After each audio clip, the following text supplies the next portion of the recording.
Somewhere I Belong, Chapter 8, Party Time. Isaac woke up to feel the warm sun crashing through the window and covering him in its warm embrace.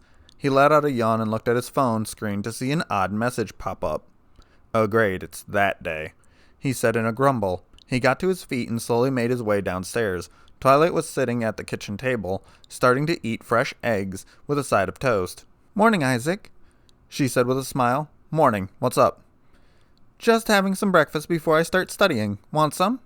"Sure, I take it Spike made these," he asked as he took some of the food from the frying pan. "Yeah, I'm not much of a cook," she said with a blush. "I heard you almost burned the library down." "It was an accident." 5 times. Twilight's blush brightened, and she gave a scoff. Isaac chuckled and continued to eat his food. "I got here 7 days ago, right?"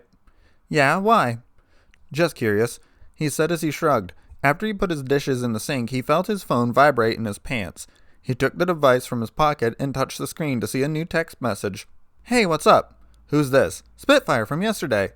"How did you get my number?" "I asked Rainbow when she came by this morning."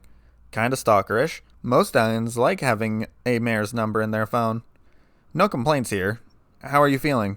"Better. Food sucks, though." "Yeah, been there. So what's up?" "I'm bored. No pony to talk to." "So what about that blue guy, Soren?" "Filling in for me. Manager gave me R&R for a few weeks. FML. "Want some company?" "Yeah, I'm getting out at noon." "I'll see you in a few." "Okay, bye." Isaac closed the message and slipped the phone back into his pocket. The man got to his feet and grabbed his jacket. He looked over to see Twilight starting to work. "Where are you going?" she asked.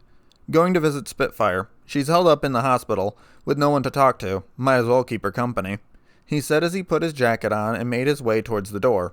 "Mind if I ask something?" "Sure." "What if Celestia can't find a way for you to go home?" "I'd stay here. Find a house. I don't know. Just live out the rest of my days," he said as he let out a sigh. "There's just one thing I don't get. From what you've told me, your life back home was less than charming. Why do you want to go back?" Isaac stopped as he reached for the doorknob. "I mean, why would you want to go back to a place you can't stand?" "I've been asking myself that my whole life, and I still don't know," he said as he walked out the door and made his way through the small town. As he closed the door behind him, he decided to run to the hospital. He took out his peapod and selected a song to get him in the mood. He quickly pulled his hoodie over his head and began his morning run. His pace doubled as he saw 2 familiar spa ponies entering their shop. He quickly ducked behind a building and waited until they were inside. As he got to the hospital, he saw a familiar Pegasus mare sitting in the lobby. "Hey," she said as she waved him over. "Yo, how's your wing?" he asked as he looked at the bandaged appendage. "Fine, I can take the bandages off later on today," she said as she got to her feet. As the two exited the hospital, Isaac took his jacket off and handed it to the mare. "What's this for?" "I figured you'd want to lay low, since you're a celebrity and all." She smiled and quickly put the jacket over her blue uniform. "Thanks, you have no idea what it's like to be hounded by fans everywhere you go," she said as she put the hood over her head so it covered her mane. "That's why I'm not a movie star." "Lucky you," she said with a laugh. "So what exactly do Wonderbolts do? Is it strictly stunts, or do you compete against other teams?" Isaac asked as the two made their way through town. "We're a special branch of the Equestrian Air Force." Isaac's eyes shrank at the information. "You're in the military?" "Yeah, we're the best flyers in Equestria. Our main job is to boost morale by performing stunts." "Oh, like the Blue Angels." "The what?" "There's something similar to that where I'm from. The only difference is we use big flying machines called airplanes." The mayor's jaw dropped at the information. "Awesome!" Isaac then scanned the mayor's light blue suit. "Now that I think about it, the color scheme is the same too. Blue with yellow trim." "Weird," she said as she looked at her uniform. "Yeah, I guess you guys copied something from my universe." The mayor gave him a punch on the arm. "Ow! Geez, you hit hard," he said as he rubbed the sore spot while Spitfire stuck her tongue out at him and giggled. "Come on, let's find a place to eat. That hospital food could kill a manticore," she said as she made a sick face. The two made their way into Sugar Cube Corner and grabbed a nearby booth, and sat down. Isaac was greeted by a familiar pink mare with a smile on her face. "Hey Isaac, can I get you and Spit?" The golden mare instantly put her hand over the pink mare's mouth. "We'd appreciate it if you didn't broadcast our presence." Pinky nodded and Spitfire removed her hand. "I'll have hay fries and a dandelion sandwich," Spitfire said with a smile. "I'll just go with some fruit," Isaac said as he handed her the menu. Pinky jotted the orders down and hurried back into the kitchen. "Fruit? That's it?" Humans don't eat hay or dandelions. What do you eat then? She asked as she sipped her water. Meat, vegetables, and fruit.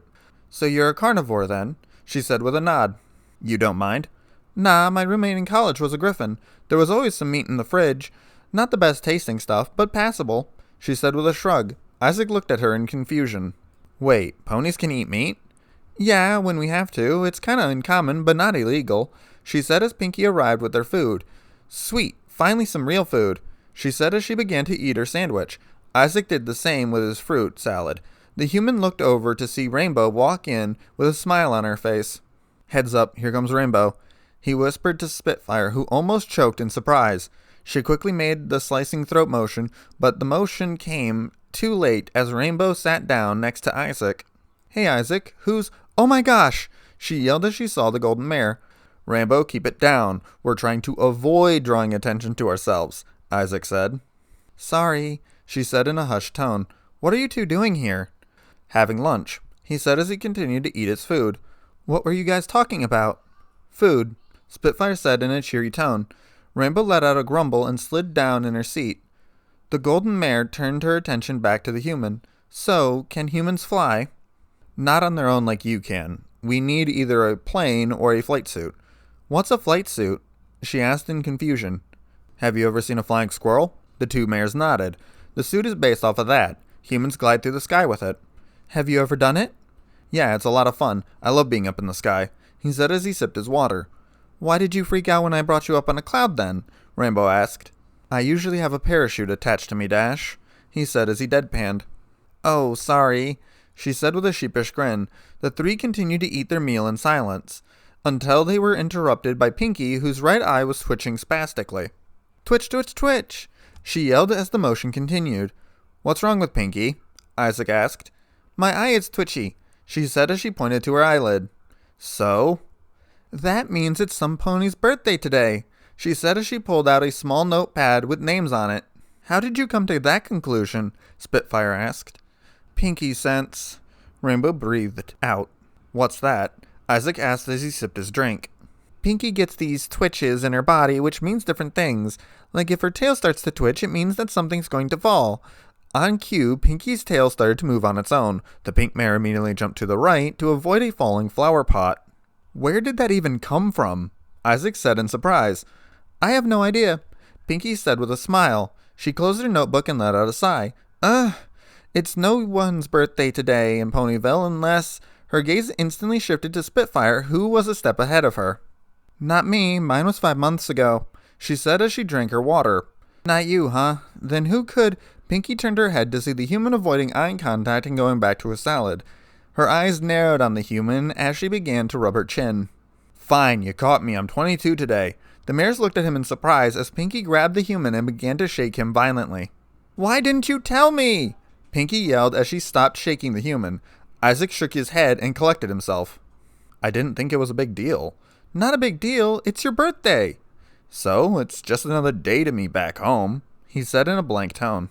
You don't throw a party? Rainbow asked. I haven't had a party since I was 10, he said as he sat back. The ponies looked at him in confusion. So what do you usually do on your birthday? Rainbow asked. Go to work, go home, go to sleep, he said flatly. That's kinda sad, Spitfire commented. I don't see the big deal. Why should my day be any different on my birthday? We have to fix that, Pinky said as she zoomed off. Isaac was about to protest, but shrugged off the gesture as he got to his feet and stretched his back. Where are you going? Spitfire asked as she and the cyan mare got up. Don't know. I just like to keep moving. What about you two? I gotta go get some painkillers for my wing, she said as she pointed at the appendage. My lunch break is almost up, so I gotta get back to work, Rainbow said as she flew out the door. See ya, Spitfire said as she walked out of the bakery. Isaac shrugged and walked towards the park. He made his way through the park and came across a good-sized tree. Isaac put his arm on a nearby branch and pulled himself up and leaned his back against the trunk. He plugged in his music and listened to a relaxing melody as sleep eventually took hold of him. Hey! He was awoken by a high-pitched yell coming from below him. He unplugged his music and looked down to see Applebloom, Sweetie Belle, and Scootaloo looking up at him in confusion. Isaac made his way down the tree and hopped in front of the three fillies with a yawn. He noticed that the tops of their heads were in line with his shoulders. What's up? Rarity needs your help with something, Sweetie Belle answered. What? She wouldn't say, Apple Bloom said with a shrug. Thanks, he said as he and the three girls made their way back into town. Isaac noticed the three fillies had disappointed looks on their faces. What's eating you three? We thought we'd get our human finding cutie marks, Sweetie Belle said with a groan. What would that even look like? Scootaloo asked. No idea. What's so special about these cutie marks? Isaac asked. Everyone at school has one except for us, Sweetie whined. How old are you three? We're 14. Most ponies get theirs by 12 or 13, Scootaloo answered. So you guys are late bloomers. Nothing wrong with that, he said with a smile. How would you know? I was always the shortest kid in the class until junior year of high school. I got picked last for sports and everything else. Then I hit a growth spurt and all that waiting paid off, he said as the girls looked at his height. The best things come to those who wait. That's what every pony keeps telling us. We're tired of waiting, Scootaloo said with a grumble. We've tried everything.